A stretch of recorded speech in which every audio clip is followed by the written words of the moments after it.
Selamat pagi, siang, sore, dan malam para sobat trader. Ketemu lagi dengan saya Tulus Ivanigea. Pada kesempatan kali ini kita akan membahas tentang apa saja data yang akan dirilis pada pekan ini. Oke, sebelumnya kita tahu bahwa pasar global minggu ini diwarnai oleh beberapa rilis data makroekonomi dari Amerika Serikat. Ya, ini rilis data ekonomi ini cukup berdampak tinggi terhadap pergerakan pasar global dan juga termasuk pasar komoditas emas yang sering disebut sebagai aset safe haven. Oke, langsung saja ya. Yang pertama ada CPI, Customer Price Index. Ini sangat penting. Ini biasanya dirilis 16 hari setelah tutup bulan ya. Dan sebelumnya CPI ini jika hasil rilis datanya lebih besar dari perkiraan, ini akan berdampak positif terhadap perekonomian Amerika ataupun berdampak positif terhadap pertumbuhan mata uang tersendiri. Oke. Nah, CPI ini mayoritas dari keseluruhan inflasi ya. Dan kita tahu bahwa inflasi itu sangat penting untuk penilaian ya kenaikan suku bunga bank ya. Apakah suku bunga itu dinaikin ataupun dipangkas kembali ataupun dipertahankan. Nah, jadi ini CPI ini adalah sebagai acuan juga ya untuk mengambil keputusan dalam tingkat suku bunga, apakah ditambah, apakah dipertahankan ataupun malah dikurangi ya. Dan ditambahkan juga oleh core CPI juga ya. Sama, ada dua nanti, core CPI dengan CPI. Ini akan dirilis nanti jam setengah 8 malam. Oke?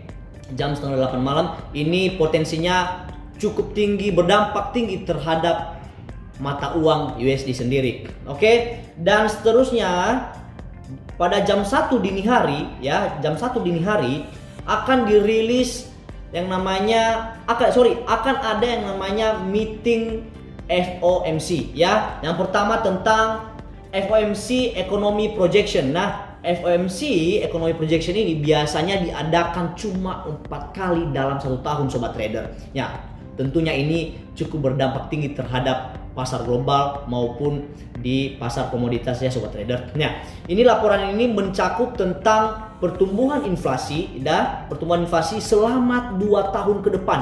Ya, ini di dalam meeting FOMC Economy Projection nanti. Nah, di situ ada dalamnya dan ditambahkan juga oleh FOMC Statement. Nah, ini biasanya berdampak tinggi juga terhadap pasar global atau pasar keuangan ataupun termasuk pasar komoditas emas. Nah, ini biasanya FOMC Statement ini adalah menyatakan di mana perubahan tentang tingkat suku bunga ya. Ini perubahan tentang tingkat suku bunga dan bagaimana kebijakan moneter ke depannya. Oke. Dan seterusnya diikuti juga oleh Federal Fund Rate ya. Federal Fund Rate ini biasanya akan diadakan selama 8 kali dalam setahun ya. 8 kali dalam setahun. Dan ini tentang keputusan suku bunga ya, suku bunga, sehingga cenderung dibayangi tadi dari pernyataan The Fed ya. Jadi rilis data makroekonomi ini tiga-tiganya bersamaan ya, bersamaan karena ini sangat berkesinambungan. Baik itu tingkat suku bunga, membahas tentang tingkat suku bunga, baik itu membahas tentang projection 2 tahun ke depan, inflasi tentang projection ke depan, dan tentang juga bagaimana terhadap tingkat suku bunga saat ini ya. Tingkat suku bunga saat ini apakah tetap dipertahankan ataupun ditambah ataupun dinaikin kembali. Nah, ini Federal Fund Rate ini akan dirilis juga jam 1 dini hari ya. Ini nanti bersamaan dengan ada 3 langsung sekaligus.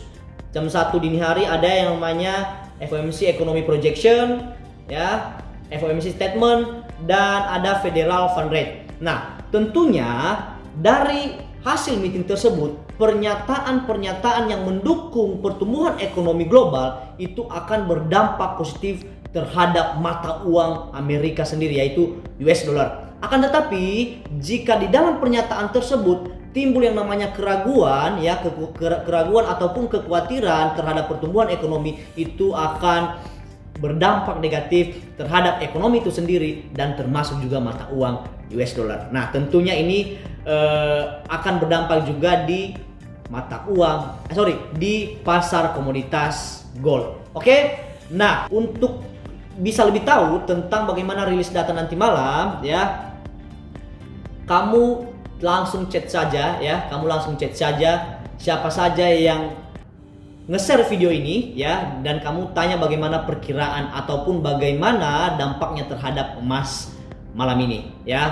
Stay at home dan happy trading sobat trader.